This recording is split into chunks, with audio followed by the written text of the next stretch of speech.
Welcome to this bonus episode with Peter Backman and me, Michael Tingsager.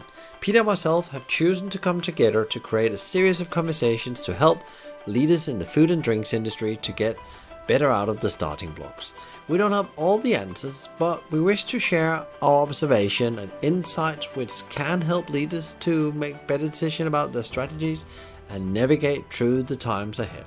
The topics are broad, covering city center trading, delivery, technology, consumer behavior, economic factors, and much more. So let's get started. Welcome to a new conversation, me and Peter Backman, a very good connection of mine, and I would say almost we become podcast buddies. So I think we've done up to 3 conversations now within the last 2 years. And we had a little conversation off the mic where we said, okay, we are getting back now as an industry. Seems like there's a bit of light on the end of the tunnel with a government announcement of a 4-phase rollout plan. Vaccines are going really well, especially in the UK. And then there's a lot of other elements going back. There's a lot of activity in the market starting. And I think today has been a lot of announcements as well, and the previous week as well. And we're sitting here on a Monday, and we thought we would actually like to check in with you on a regular basis, actually to help you getting the best insights and facts to build the strategies you need to not just survive, but actually maybe thrive long term. Because 2021 is, in Peter and my view, a transition year where you have the opportunity really to look into your strategies and your tactics about what you're going to do long term. And this is the year to experiment and learn new things about your business, your consumers, anything you need to know. But of course, you need the real facts. And we will try to give you the big picture. So with that said, welcome to the podcast, Peter, again. And I don't know if I got that conversation framed in the correct way, but you're always good of say things in a very short and concise way if I missed anything. No, I think it's been very useful. Thank you very much for the intro, Michael. Thank you for asking me yet again. And I don't think you've misspoken at all. But we'll see how it goes. Yeah, and we thought that we wouldn't spend long time on presenting ourselves in this conversation and what we've done, because we think that's said and done. Peter is a very well-known expert in the food service industry, from everything from restaurants into catering companies. And I work with the industry from a point of view, I want to help the operators to get better. And we thought that mixed together will be an interesting conversation about where the world is right now. So let's start with that, Peter. Where is the world right now? What is going on? Because, on a global context, it seems like we are in different places. And definitely in the UK feels like there's a lot of positive signs. Well, yeah, I mean, I guess you're probably talking about the big world rather than the world of food service. And that is governed by all the numbers, the number of cases, the number of hospitalizations, the number of deaths, unfortunately, the number of vaccinations. All of those are important numbers. I think they're varying and they differ from country to country, and that's why we're getting different perspective. But overall, it seems to me that there are probably 3 types of country in this. There are those countries like the UK that have really suffered. I'd put all of Europe in this as well, suffered. It's been a really tough time, and lockdown has become a fact of life. Then there are countries that said, right, we're going to lock down really hard, and that's it. And we're not going to allow this virus to get any foothold at all. Countries like Australia. And then finally, there are countries that they've been affected, but not hugely. They've had some reasonably high numbers, but overall, they're doing okay. And I put a lot of Africa in that spot. So there are 3 different types of country. No doubt there are many other ways of classifying them. So you can look at the food service market within those contexts. If there has been lockdown, then usually almost without exception, the food service market, restaurants, hospitality in general, has been closed down for relatively different periods of time. And that has caused lots of problems for the industry, made a bit better by government support of one sort or another. And of course, governments have put in such a lot of money into the keeping elements of the economy going, that's something that we're going to have to live with in the future. When we come back and talk on our 10th anniversary talk, we will be talking about the debt that we've still got that we're paying off. Yeah, because there's no free meals, as they say, for lunch anywhere. What about if we take the world situation down to economy? You mentioned debt. There's just been a new budget announced last week here in the UK as well, and there was some positives in that. There was definitely a helping hand for businesses out to September with furlough, with some catches in that, but in general, a hand again from the government to keep the people in jobs and potentially keep them in their jobs after September, as well as the economy hopefully bounces back. What is your view, Peter, on where are we with the economy? Are we going to have this bounce back effect? There's been a lot of talk about the almost like a U curve economic growth back into the UK, you believe? Well, I'm not an economist, and I don't really know about the economy other than what I read. I pay attention to the Office for Budget Responsibility, partly because their reports are very easy to understand, and partly because the government use it as their guide, if you like. The Bank of England is also very useful. And then there are various economists that you can listen to, but I find I sort of switch off after a bit. They're either all saying the same thing or they're saying different things. That's why I just focus on one or two. So my view is governed by the OBR report more than anything else. And that seems to be painting a relatively positive picture for the future. Employment rising, the economy growing, not as great as it would have been without COVID and without Brexit, but still okay. So although we've been through a really dreadful, wrenching, personally difficult time, the economy will bounce back. Won't be as good as it was or as it would have been without COVID, but it'll be okay. What about economy? I know you're not an economist, but how does this again change the way operators should look at the consumer? Because the economy, if it's going bad, it really impacts consumer spending, and thereby also the small spending they do for takeout or food on the go.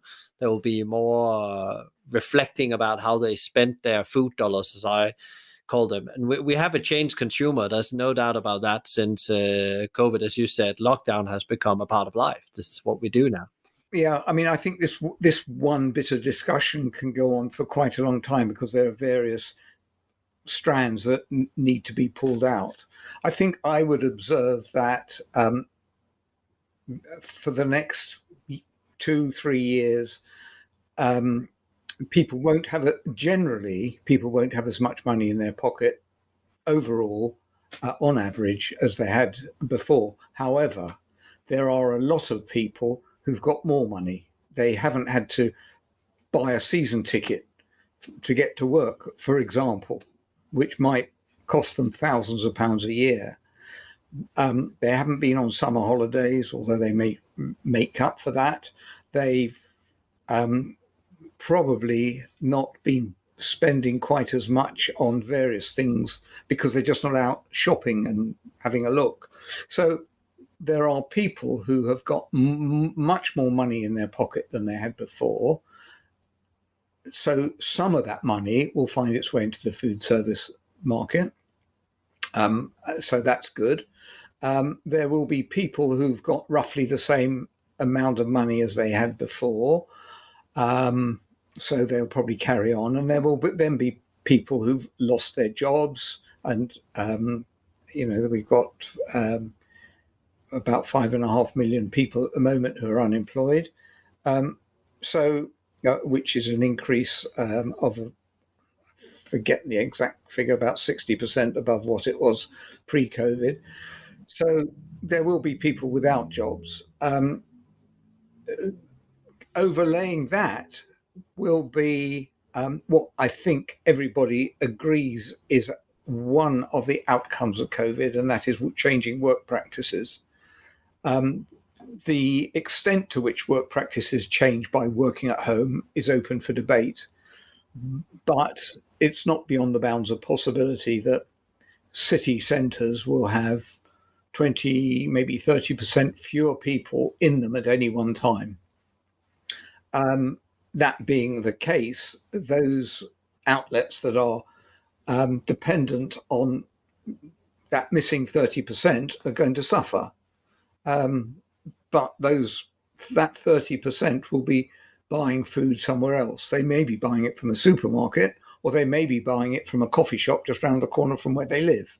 So there are all these changes which are occurring, and we don't really know what's going to happen.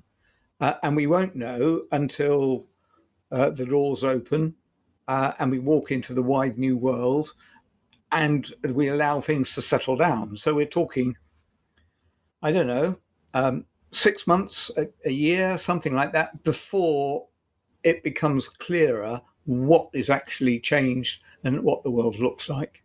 But within that, operators are going to have to be capable of meeting those new demands. It's quite interesting, but it has been laid out this in the UK, this clear 4 phases plan from the government, and that brought quite excitement, and some people got frustrated because it was too late. There's different buckets of people. There's the people that is frustrated with that they can't open their hospitality business earlier. And then there's the people that is maybe taking it a bit more calm and say, you know what, we've been maybe closed for a long time now. We haven't been able to trade. Let's just wait to make sure we don't get into be locked down again. So they're pushing it all the way to June, July, especially independent operators here that's maybe in a better cash position. Maybe they actually own the asset as well. And then you have the one that is saying, are we gonna survive this? It's a total survival battle, more than an opportunity for actually coming back. I don't know if you heard the same kind of buckets. Broadly, that's what I'm hearing too, and it's quite difficult to put different companies into one of your buckets. You can't say this sort of company is going to be in that bucket. It partly depends on how much cash they had at the beginning, and they may have been a small company that was heavily indebted, or there may have been a medium-sized company that actually had loads of cash. It's really difficult to work out precisely why one company would be taking one view and one will be taking another. But there are varying degrees of enthusiasm to get back. I think what worries me is that there will be people who are saying, we've really got to get back because we've got to get business flowing through. When in fact, the way that they're structured, their operating model, their market, whatever, is not really fit for an immediate startup. So I think we may find, and this is just a supposition, that we may find that there will be companies that are eager to open but are not really ready to open, or their market's not ready to open, and those will be companies that will be in trouble fairly quickly.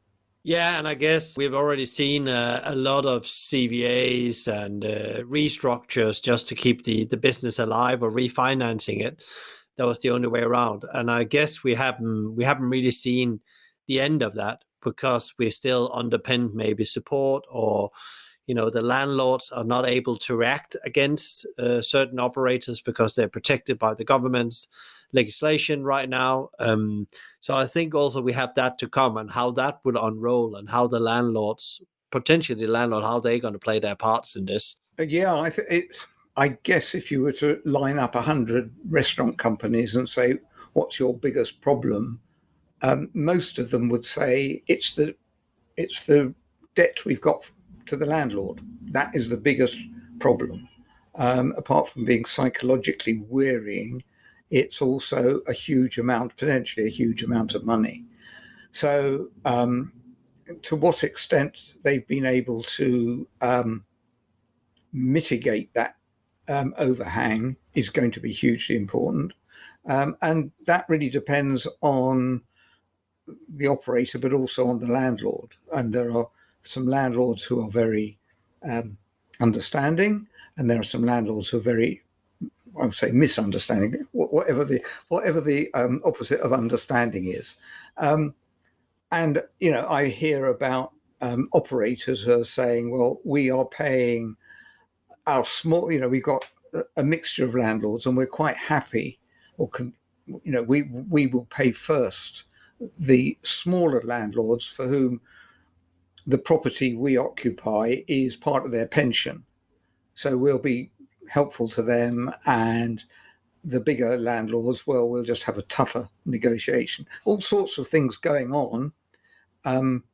Sorting out the debt is a huge problem. It's going to constrain companies as they move forward. So they open up, they start working out, things happening okay, but they've still got all this debt to pay, and that is going to be a drain on their cash for a very long time. So it's going to prevent them investing, and trying out new things and so on. Yeah, and the interesting is saying that there's a couple of elements.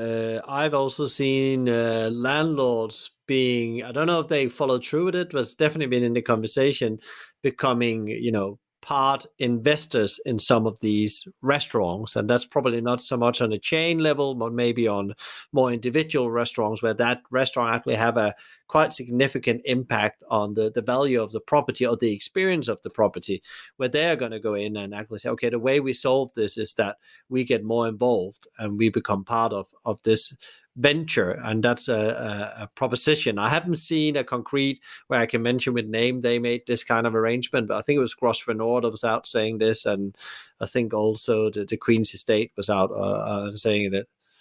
So I don't know if you have heard any similar things going on right now. But it's all part of the mantra that the rent model is broken. And I was hearing this prior to COVID, nothing new. What COVID has done is exposed the difficulties with upward-only rent review, with no flexibility in payment, etc. And I think what COVID has done, it's introduced a wider understanding that there has got to be flexibility in the payment model.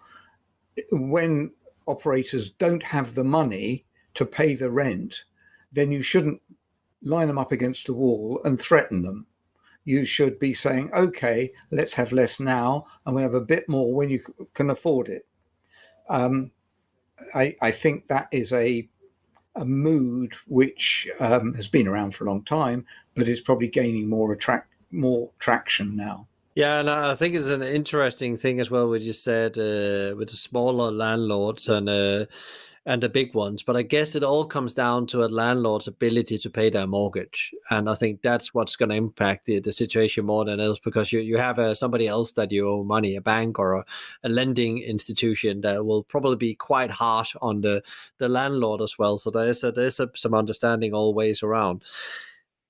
Another thing I would like to discuss with you, Peter, as well, regional versus city center. Regionally, it sounds like the CEO of especially smaller regional chains I talk with, they're having quite good days. There's been some challenging around adapting to this new way of operating. Now they got their feet on the ground, they have balance again. They're now snapping up property regionally from well-known brand as Pret, Eat, and others that has been closing down units and actually making this regional footprint, because they can see the regional activity both on delivery but also walk in and click away, and when you can eat in, have just grown their businesses. And they suddenly, in the consumer's mind, has become a bit of a hero, a maverick within all this, shop local, support your local restaurant chain. And you have the Boston Tea Party, the real eating company in the Southeast, has expanded, and there's many others. Smaller operators will have between 10 to 20 units. That's really seeing this as an opportunity to get in affordable property, but also get a chance they never would have had before, opening in places that was unconsiderable just a year ago to get into. Yeah, I mean, and that goes back to our earlier point, doesn't it, about changing work practices. So if you're at home, and I don't know, let's say you go to the office 1 week or 3 weeks out of 4, say, so you'll be working at home for a week. You're not going to lock yourself up in your home like you have done for the last year. You're going to get out and about. You're going to meet friends. You're going to meet colleagues, but you're going to do it locally. And so high streets that have been a bit, depressed for a few years are going to find that there are additional opportunities, because, it's quite simple. Eating is a zero-sum game. Basically, we eat as much as wherever, in a week, we eat as much as we would normally eat, just depends where we are. So if you're not going to the office and you're not going out at lunchtime for a sandwich at Pret or a coffee at Costa or whatever, you're going to do the same thing, either eating at home or eating out in your local high street. And eating at home is okay, but eating out in the high street's better. So there are opportunities, and that's at a simple level. I think more regionally, I think that there is a similar process at work. So I'm working in North London and somebody else is working in Northampton. We're both being local, but when we meet up, we don't meet up in your office. We'll meet up somewhere between here and Northampton. So it's that element as well. So there's an awful lot of change that can potentially happen. So, it's great to have all these theories, but does it actually happen? I suspect it will, but we don't know. But along the way, for operators who are clued up, who are imaginative, who see what's going on, there will be loads of opportunities. Taking that from the more regional perspective, that looks quite bright, especially for the local and the small independent operators. I think they also see massive opportunity as tourism and travel comes back into regional cities as well. But take it into city centers. You just released last week the food service landscape in tomorrow's city with a business partner of yours from Paris as well, where you're comparing London and Paris. Can you tell me a bit more and the audience a bit more about what have been your learnings as you put this together? Because I know when you build concise and very heavy material like this, you actually start to reflect on things in a different way, and you start to get insights and facts on things instead of just theories. Yes. Well, actually, my colleague, I'll give him a little plug, was Francois Blouin, who is the chairman of a company called Food Service Vision, based in France. And we set out really just to map what's happening in city centres. It wasn't really comparing Paris and London. It was using Paris and London as paradigms, if you like, and seeing where the commonalities, what views we could come up with. And an important consideration to us was, well, any restaurant, any fast food outlet, any pub, whatever, depends on people. So who are the people who are in city centres? And we split those up into 3 different categories. There are the locals, who are going to be around always. There are commuters, people who come into work, and they come in a whole variety of different flavors. So there may be your engineer who's fixing your telephone, or it may be a CEO of a large corporation, all sorts of different workers. And then there are tourists. They may be international tourists, they may be local. And if you look at each of those and work out how they're going to change within your city, within the location that you're looking at, you're going to come up with a view about what the future could look like.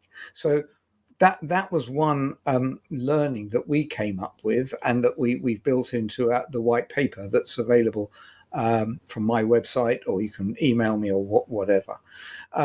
So it's been a very interesting exercise, I must say, and our learnings are applicable not just Paris and London, but New York or Amsterdam or wherever.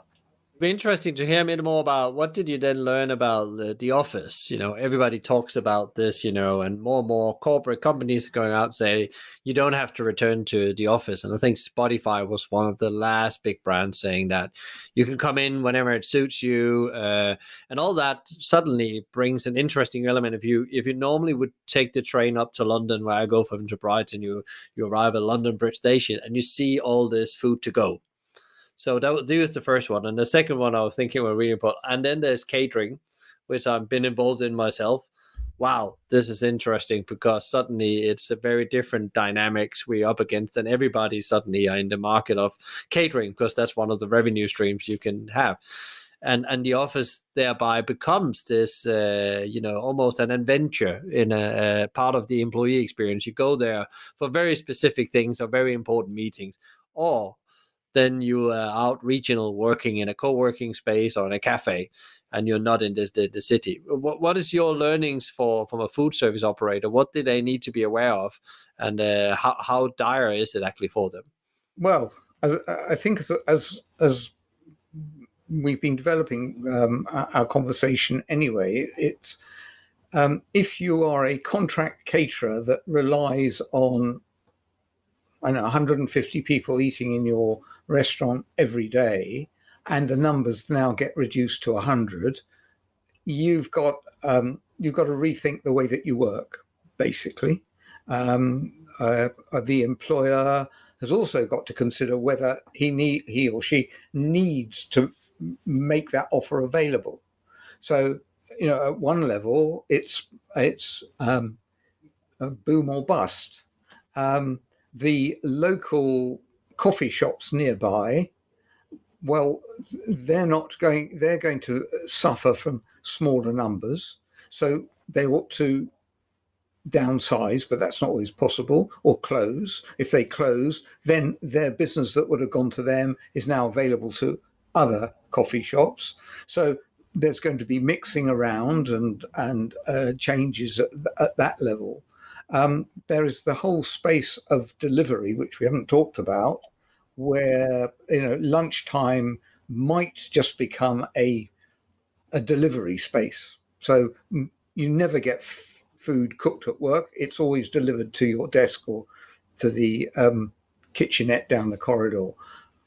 That's another potential model. So there are a lot of different ways that these things can change. I think that trying to stick with the old model, whatever that was for a particular business, might work, but it might not work. And I think, again, there will be a lot of people who are trying to fit an old model into a new framework. So I think it's going to be enormously interesting to see what happens, and it's going to depend. So some businesses are saying, well, we don't need anybody working. We just won't have a central office, or if we do, it'll be very, very small. It'll consist of half a dozen meeting rooms, and that's it. And then there will be others for whom it's quite important that most people come in most of the time. And there may be businesses that are in the same market, and one takes one view and one takes another view. So there will be a lot of change. I suspect it's all going to settle down over the next few years. But until it does, there's going to be a lot of lurching from one way of doing things to another. Yeah, and I think it's interesting as well that we actually really don't know how we're going to behave before we are allowed to be let out again. We talked a bit about the vaccine rollout as well, and as the second jab comes in, doesn't mean that we are past it. We still have the vaccine, or the pandemic is still racing out there, and it's just a question about riding the waves in a way. So to we find out how we live with this, and how we, because I think it was the SARS I read something about. It took them 5 years to, in a way, come back to normality, and they're still wearing masks because they didn't feel safe. For many reasons, either they had a reason to be unsafe, or they just believed it was not gone. So I guess there's also that element that nobody can predict right now. It's just an open question what that means for us. Yes, but it also opens up discussion about tourists, people coming from overseas, and international business travel as well. So that is going to be impacted. I read in one of the weekend newspapers that the world is not, or Western countries are not going to be properly vaccinated in total until 2023. Well, if that's the case, then there are going to be places that you're just either not going to want to travel to, or you're not going to be allowed to travel to, or not going to be allowed to come back from. So there will be changes at that level. And if your business is dependent on a particular type of person, and airports is a good example, but it may be tea shops in tourist heavy destinations, they're going to suffer, and they're going to be looking for new opportunities. And at the same time, if Brits can't go abroad quite so often, they're going to spend more time in this country, more opportunities. So it's a scales, really. Am I on the up, or am I on the down? And that is an unknown, basically. Yeah, because I think a lot of people have, as you said, understood that business travel is definitely changed forever. But how that's going to fall out, and how it's going to come back in some kind of form, maybe combined with leisure. Maybe there's going to be a more open door from companies, how people spend their time away. But yeah, nobody really knows. But there's no doubt about business travel also changed and especially hotels are looking into a very difficult future, and they also have a food service within that. But you mentioned delivery. I want to talk a bit about that, because that has been the big talking point the last 12 months. It's boomed. Everybody has a delivery product, even ready to go here and now, peer-to-peer delivery, or they have retail products. It's all about delivery now, e-commerce and so on. What is your view on this? And also what's happened recently with Deliveroo, and they've been out announcing the IPO and so on. There's a lot of movement in that market, and it's Yes. So the market, the delivery market, has grown since lockdown, and it's grown from two elements, I believe. The restaurant delivery market has grown from two elements. One is replacing an eat-in, a dine-in offer. So you would have gone to the restaurant, but now you're not.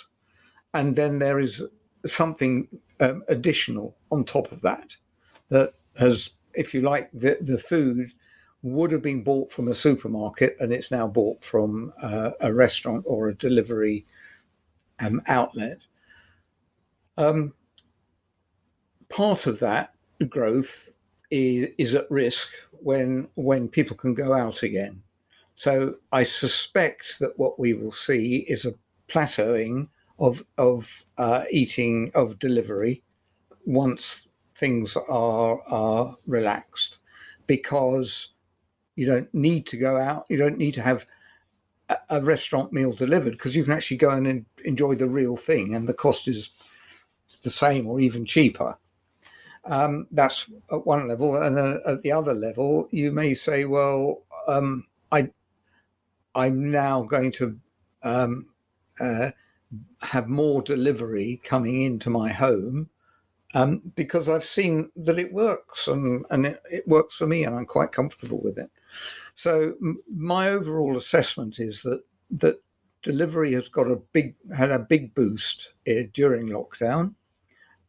Some of the numbers will include non-restaurant sales in them, so there may be just booze sales or grocery sales, but they are a relatively small element of the part of the whole. So the restaurant delivery market has grown massively. That will probably, as I say, in my view, is going to plateau, and then it'll start growing again. At the same time, and again, what we have seen during lockdown, but it started before, is the bigger players just getting bigger, consolidation, mergers and acquisitions, and so on. And during lockdown, Just Eat Takeaway, which I think had merged just before lockdown, bought Grubhub in the States. Uber bought Postmates in the States. So there's been, in two countries that we know about, there's been change. There's been change in India. I've just got a study coming out very shortly on the Indian delivery market. In Germany, Deliveroo pulled out of Germany, but Wolt has come in. So there's a lot happening, because what delivery companies are desperately trying to do is become profitable. And the route to that seems to be, from what everything they say, is we've just got to get big enough, we've got to drive out the competition, and our marketing costs will go down, and our sales, and we can set our prices higher. Well, part of that may work. I'm not so sure about raising prices. Marketing costs will come down. Will they come down enough to deliver profitability? I don't know, because none of these companies seem to publish enough data, information about their operational model to allow you to come up with a view on that. So there are questions about the profitability of the restaurant delivery model. So the market is here. It's going to grow in different countries at different rates. I suspect we are in the far distant horizon. We can actually see the market flattening out, and making money out of it is an issue, and I think will remain an issue.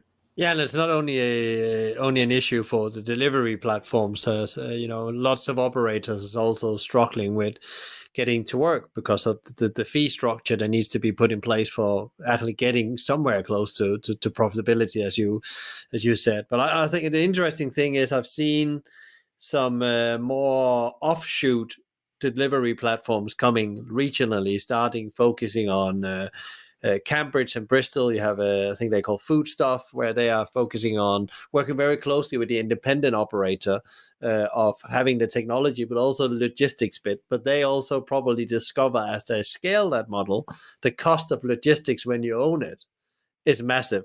And that's the reason why the delivery platforms never actually started out with owning the logistics in this scale. They need to actually make a profitable model. It's going to be interesting to see that. And then there's also the owners that's been comfortable, and operators been comfortable about delivery, and actually tried to push people over to a click and collect model, or they have actually tried to expand their team into delivery.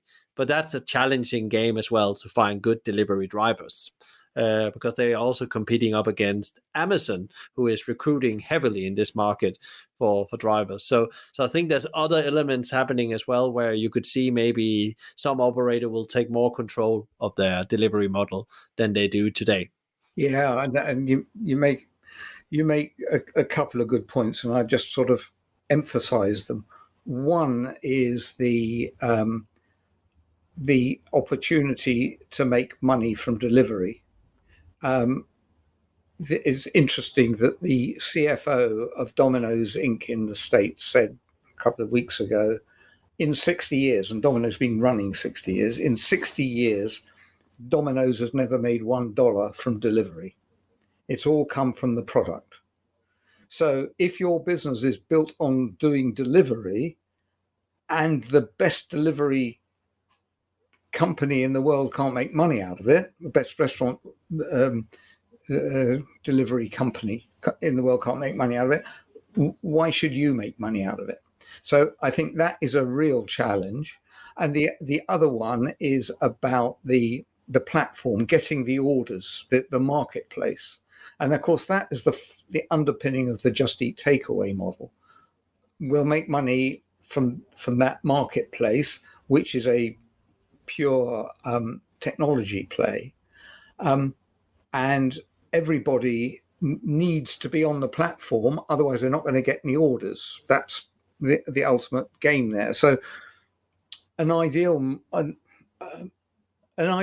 or a workable model is one which relies on the marketplace income and doesn't worry about the cost of doing last mile delivery, because that is not possible to make money out of.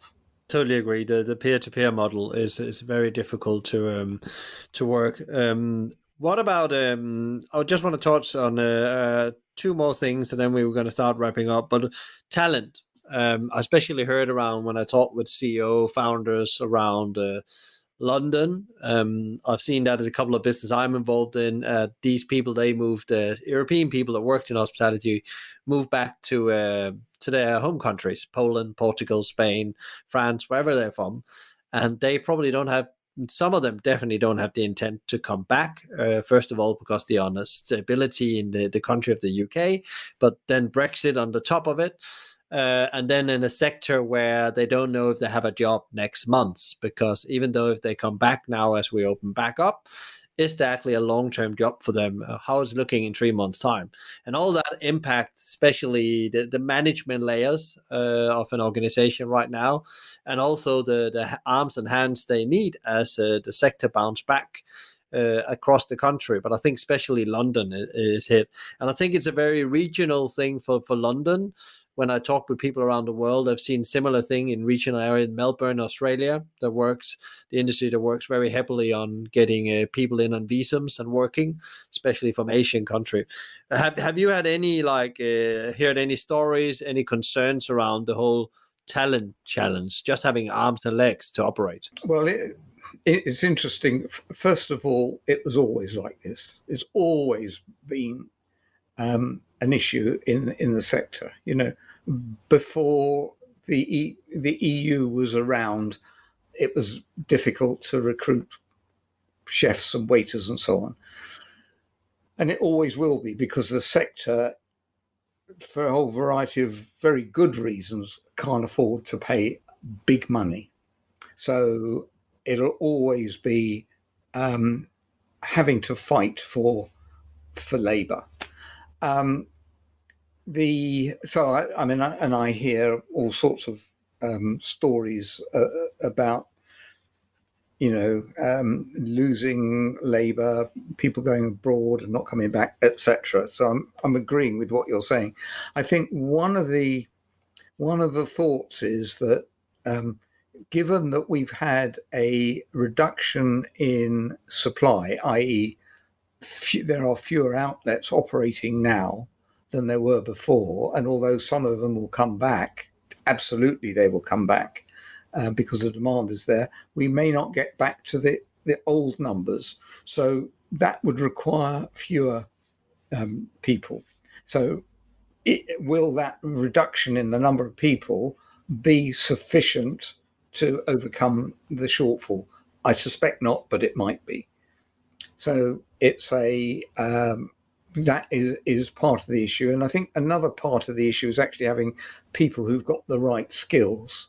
So it's you can recruit a student to work in the pub, or an out-of-work actor to work in a restaurant. You can do all that, but actually, do these people have the skills that you need?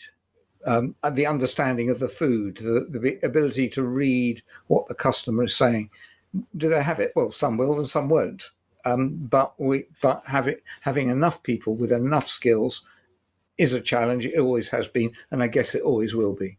Yeah, and I guess also when you have to change your business model on, you just go up in the more key roles in chains, the whole digitalization element, and I think suddenly this different skill set you need than before. And of course, some people can be trained up and learn things, but there's also an element of that maybe need a totally different skill set to actually set your business up for success in the future from a strategic point of view. Yeah, I think so. And of course, we haven't talked about technology. I don't know if that's the last item on your agenda, but maybe it's something to talk about next time. But technology means that you're actually going to have somebody in your restaurant who actually understands the blooming thing. But is it going to be enough to know your way around Facebook, or are you going to have more skills than that? I don't know, but it's a thought. Yeah, because breakdown in technology is breakdown more so than ever in your revenue streams dramatically. So you need to have people as comfortable about fixing a local box, as they call them in IT. Yeah, I think that can be a whole subject on itself on technology and back of house, front of house platforms in itself.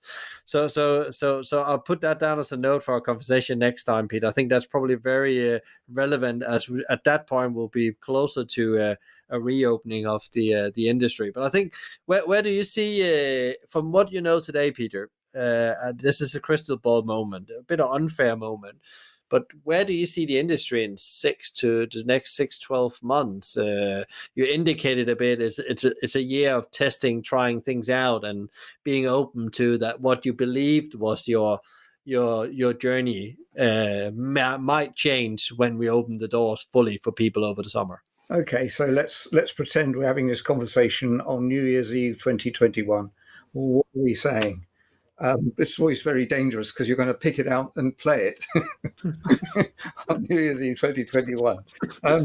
So we'll have been through quite a few months of trading. Some of it will have been fairly normal.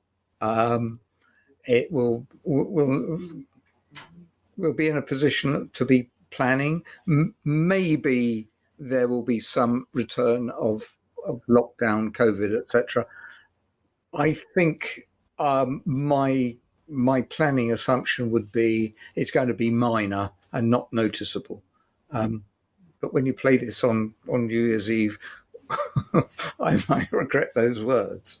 But that's my planning assumption. So we've been trading for a bit. Business is okay, quite frankly. We're beginning to pay off some of our debt. There's new ideas coming along. Labor is a bit of a problem, but we're finding ways around it. So, I think that's going to be a general sense of where I see us at the end of the year. Okay.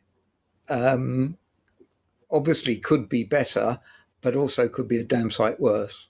Yeah, and I think I would just add or emphasize, I think it's going to be the year where you also going to find out what you should stop doing. And you mentioned it before. I think a lot of operators would have found out what they're not doing from the old model at that point as well. Yeah, I think that's absolutely right. Don't try and cram these things into the model if they're not going to work. Don't try it. So the last thing I wanted to ask you, Peter, or we both can pitch in here. We already given one good advice. Don't cram something in that doesn't work. Stop doing it.